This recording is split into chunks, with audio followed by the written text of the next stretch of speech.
हमारी नहीं है बिल्कुल भी, क्योंकि गोपी गीत जो है वो बहुत ही वास्ट है।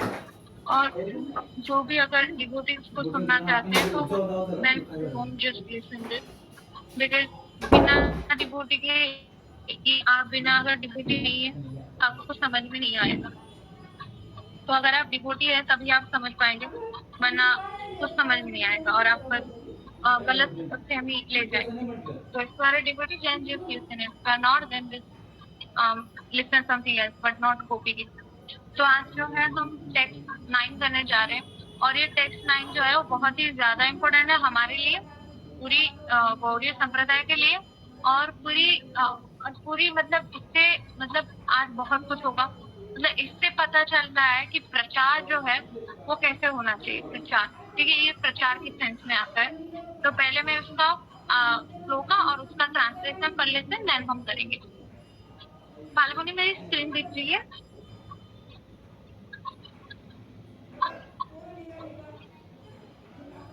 हरे कृष्णा।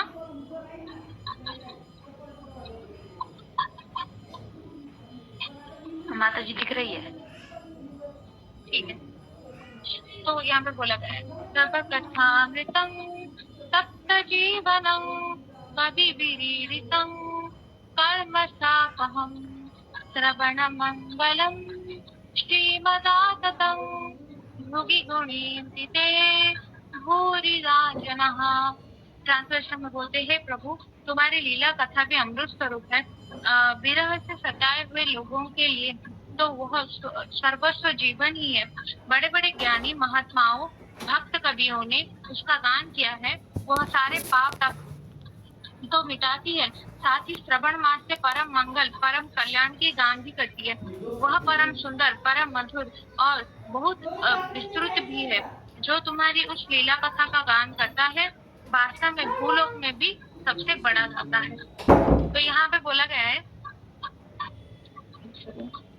है कि तब कथामृतम, कि अभी अभी ये जो स्टांजा में यहाँ पे कृष्ण की मतलब बात की बात करी गई है, मतलब वो कैसे बोलते हैं, है ना। तो अगर हम पिछले श्लोक में जाए तो हम सुन रहे थे कि कृष्ण के बोलने मात्र से, है ना, कृष्ण के बोलने मात्र से क्या होता था कि जो सारा दुख है वो, मतलब अगर कृष्ण झूठ भी बोलेंगे ना और कृष्ण ऐसे बस जोक ही करेंगे वो भी मतलब सब गोपियों का मन हर लेता था। मतलब कृष्ण गंभीर बातें बोलेंगे जैसे भगवद गीता है और वो है, तो वो इतना वो है, बट अगर हमारा मन ले जाता है, इसलिए नहीं कि कृष्णा मतलब इतने सारे फिलोसफी बोल रहे हैं, बट इन द सेंस कि कृष्णा इतने महान है कि ये सब बोल रहे हैं, बट अगर कृष्णा जोक भी करेंगे ना तो भी उसे देख के भी जो गोपियां हैं वो खुश, मतलब उनका मन मोहन हो जाता था, अट्रैक्शन हो जाती थी। तो ये बोलते हैं कि तब कथामृतम सप्त जीवनम, तो हे कृष्णा आपकी जो कथा है ना वो अमृत की समान है। अमृत लिखा गया है ना, अमृत, अमृत मतलब होता है नेक्टर, ठीक है, नेक्टर, और जो नेक्टर के समान है।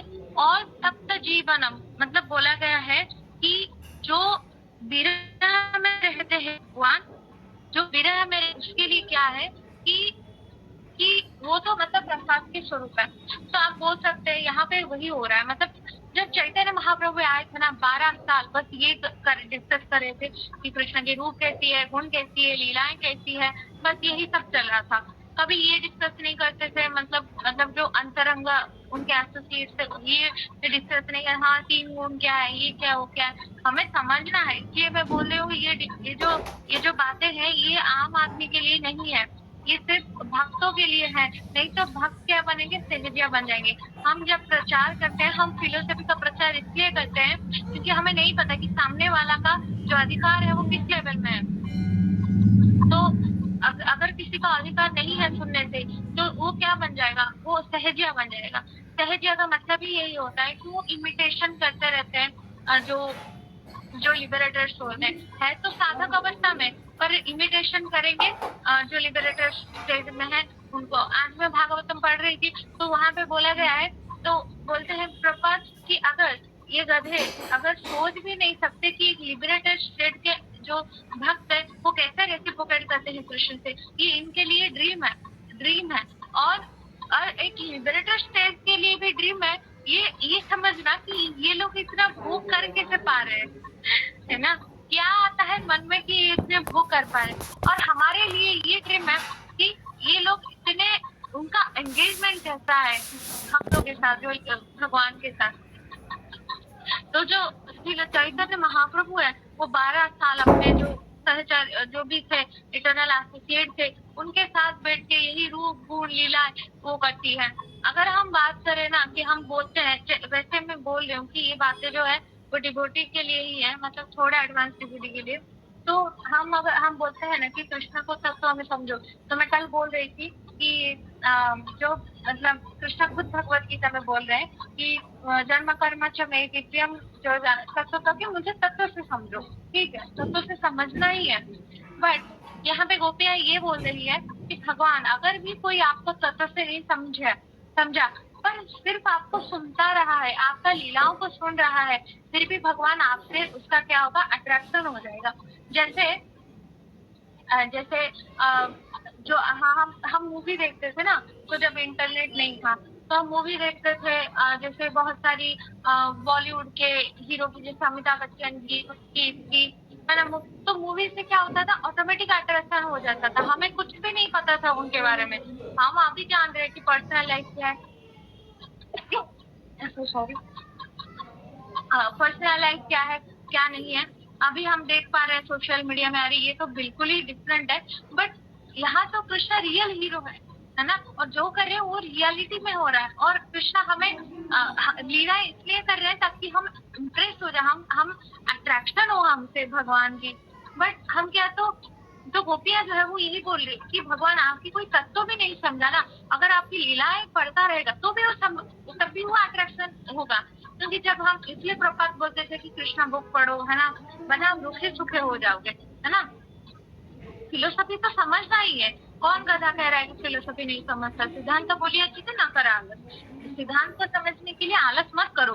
बट ये बात तो है, पर हम देख सकते हैं, हम ये प्रैक्टिकल भी है कि अगर हम सिद्धांत भी नहीं समझे थे ना, तो अगर हम लीलाएं पढ़ते तभी हमें भगवान से अट्रैक्शन हो रहा है कि भगवान कालिया जैसे इतने काम, जिस काम के मतलब सिर्फ मतलब जब वो निश्वास लेता था, और मतलब जो सांस लेता था, तब क्या होता था, जो वायु जाती थी और वो जो ऊपर जाता था, उसके स्पर्श में कोई जो था, मतलब पक्षी आके वो नीचे गिर जाता था। तो आप सोच सकते इतना बिग था उस सांप में, फिर भी हमारे कृष्ण ने क्या करा, एक चुटकी से उन्हें खत्म कर दिया, और ऊपर से नाच रहे हैं उसके ऊपर, उसको मतलब एकदम खत्म ही कर दिया, उसका ईगो भंग कर दिया, और उसको भेजा चल हट जाए से, ऐसे कर रहे हैं। तो हम सोच सकते हैं कि कृष्णा कितने महान है, ऑटोमेटिक अट्रैक्शन आ रहा है ना। तो इसलिए मैं बोल रही हूँ कि ये सारी चीजें, अभी ये कोई सहजियत सुनेगा तो देखो, ये तो माता जी बोल रहे हैं कि तत्व समझने की जरूरत नहीं है। नहीं, हमें तत्व समझने की जरूरत है, वरना अगर हम तत्व को नहीं समझेंगे तो हम असली में नहीं समझ जाए, हम तो सिर्फ सेंटिमेंटल लेवल में समझ रहे हैं, है ना। तो तत्व समझे, अगर तत्व समझ में आ गया, ऐसे तो अट्रैक्शन हो रहा है। अगर और तत्व सुन के अट्रैक्शन हो रहा है तो वो सोने पे सुहागा है, ऐसा जो है आचार्य कमेंट्री करते हैं। और हम देख सकते हैं कि अगर हम तत्व सिर्फ समझते हैं और लीला को वो नहीं करते, और जो है सिर्फ तत्व समझेंगे और अट्रैक्शन नहीं रहेगा कृष्णा के ऊपर, तो हमें फ्रस्ट्रेशन फील होगा।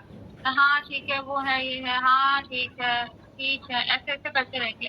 बट अगर हम तत्व भी समझ रहे हैं और हमें अट्रैक्शन भी हो रहा है, हमारा टारगेट क्या है, भगवान से अट्रैक्ट होना, कि भगवान इतना लीला कर रहे हैं, इतना वो कर रहे हैं, हम अट्रैक्ट क्यों नहीं हो रहे हैं, हमारे अंदर कुछ डिफेक्ट है ना। और अमिताभ बच्चन जैसे फालतू लोग से हम अट्रैक्ट हो रहे हैं, तो हम कृष्णा से जो रियल हीरो है ना, मैंने बोला था ना गोपी जिसमें हम पढ़ रहे थे, कृष्ण गोपी है जो हीरो आज संबोधन करिए कृष्ण को, तो उनसे अट्रैक्शन क्यों ना हो। तो ये सारी बातें यहाँ पे बोल रही है ना। और यहाँ पे क्या बोल रहे हैं कि जो भक्त है, कवियां हैं, आप उनका, जो ज्ञानी महात्मा है, भक्त कवियां हैं, उनका काम किया है, वो सारे बात आपसे मिट जाती है। साथ ही श्रवण मात्र से परम मंगल परम कल्याण का भी दान भी करती है। यहाँ पे जो बोला गया है, यहाँ पे मंगल, मंगल का इसका और एक मतलब भी है जिसको बोला जाता है मधुर। इसका ट्रांसलेशन आचार्य मधुर के रूप में करते हैं कि कृष्ण, जैसे अधरम अधरम आपने सुना होगा, है ना, बहुत सारे हैं। तो भगवान बोलते हैं, भगवान को बोला जाता है कि आपका सब कुछ ही मधुर है, आपकी लीलाएं मधुर है, आपकी बात मधुर है, आपकी चलन मधुर है, आपकी गमन मधुर है, आप जिसे बोलते हैं वो मधुर है।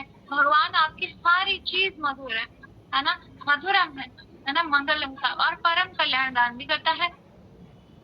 और डायरेक्टली यहाँ पे आ जाती है गोपियां, परम सुंदर परम मधुर और बृहत विस्तृत भी है।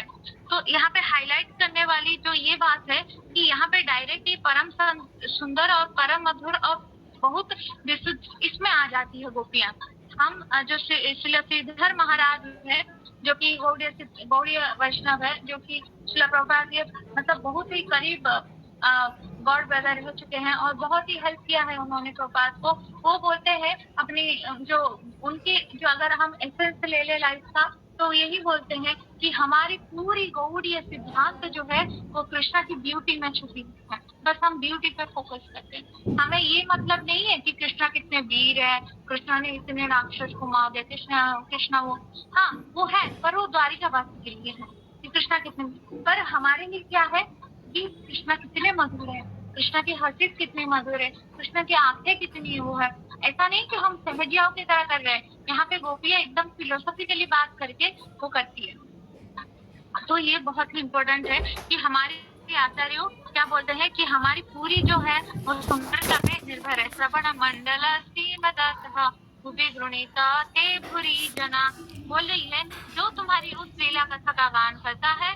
तो यहाँ पे कंक्लूजन दे रही है गोपियां कि जो कोई भी आपका मतलब ये 19 श्लोक है गोपी गीत में, बट इसका कंक्लूजन इधर ही है, मतलब दे रही है 9 श्लोक में कि लीला कथा का गान करते हैं वास्तव में भूल लोक में भी नहीं वो सर्व से बड़े हैं। तो यहाँ पे बोल रही है कि जो भी आपके यहाँ पे लीलाएं वो करती है वही सबसे भाग्यशाली है, क्योंकि वही क्या है, असली गोलोक को देख रही है, असली कृष्ण को देख रही है। और अगर आपको याद होगा चैतन्य महाप्रभु जब पूरी जगन्नाथपुरी में थे तब क्या हो रहा था, तो प्रताप रुद्र थे, मैं कल बात कर रही थी ना, तो भागवतम सुना के उन्होंने महाप्रभु को वो किया था। तो ये यही श्लोक था। ये इम्पोर्टेंट श्लोक हमारे गौड़ीय संप्रदाय के लिए इसलिए इम्पोर्टेंट भी है कि यही प्रताप रुद्र जब बोल रहे थे तो ये सब बोल रहे थे, गोपी गीत गा रहे थे, इसके बारे में, मधुर के बारे में, माधुर्य के बारे में बता रहे थे। पर जैसे ही इस श्लोक में आते हैं चैतन्य महाप्रभु ने क्या करा, उन्हें आने का कर दिया, क्योंकि इस श्लोक में जो है, इस श्लोक इतनी इम्पोर्टेंट है कि ये क्या करती है, ये एक फिलोसफी को लेके आती है, जिस फिलोसफी का नाम है कि जो औदार्य भाव है, औदार्य भाव वो क्या है, वो बड़ी है माधुर्य भाव से। ये फिलोसफी लेके आती है ये श्लोक। तो ये इम्पोर्टेंट श्लोक है। जो औदार्य भाव है, औदार्य का मतलब होता है कि आप तो खुद रसास्वादन कर रहे हो पर दूसरों को भी करा रहे हो। दूसरों को कराने को कहते हैं कि आप क्या कर रहे हो, उनसे औदार्य भाव, ये औदार्य भाव होता है। खुद रसास्वादन करना ठीक है, ये माधुर्य भाव है। दूसरों को रसास्वादन करवाना ये औदार्य भाव है। पर हम ये नहीं कर सकते कि दूसरों को रस कब आस्वादन कराएंगे, कब औदार्य भाव हम प्रकट करेंगे, जब हमारा खुद हम कुछ रस ले रहे हैं, है ना, तभी ना हम, मतलब मेरी खुद की तो पानी नहीं है पर आप मुझे पानी मांग रहे हैं, मैं आपको देने की कोशिश में लगी हूँ, ये तो नहीं हो सकता ना। तो यहाँ पे ये इम्पोर्टेंट है एंड में। तो आज जो है ये श्लोक हमने करा 7वें श्लोक की भगवान जो है ये श्लोक पर डिस्प्ले